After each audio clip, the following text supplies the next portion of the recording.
Hello friend, જય શ્રી કૃષ્ણ। ડીશમાં લઈ અને અવાજ આવે તેવા ક્રિસ્પી મરચાંના રીંગ ભજીયા બનાવશું તો વરસાદમાં ખાવાની મજા પડે તેવા ટેસ્ટી મરચાંના રીંગ ભજીયા બનાવવા માટે આ રીતના તીખા અને લાંબા મરચાં લીધા છે। તો આ રીતે મરચાંની રીંગ તૈયાર કરી લેશું અને ચપ્પુ વડે આ રીતે મરચાંનો જે તીખો ભાગ છે એ કાઢી લેશું, અથવા આ રીતે પણ કાઢી શકાય।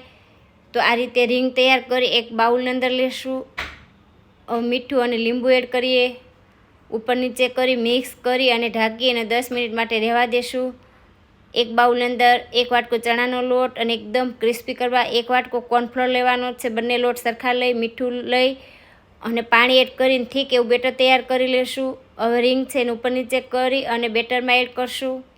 હાથેથી મિક્સ કરી ચણાના લોટમાં આ રીંગ મિક્સ થઈ જાય એ રીતે મિક્સ કરી તેલની અંદર છૂટી છૂટી પડે એ રીતે પાડી લેશું। ફક્ત 1 મિનિટ માટે જ અત્યારે તળી લેશું।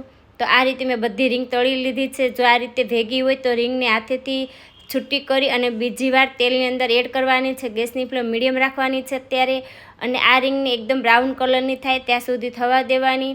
તો એકદમ ક્રિસ્પી ખાવાની બહુ જ મજા આવે, જેટલી બનાવી હશે એટલે ઓછી પડશે એવી ટેસ્ટી મરચાંની રીંગ ભજીયા બનીને તૈયાર છે। તમે પણ બનાવો।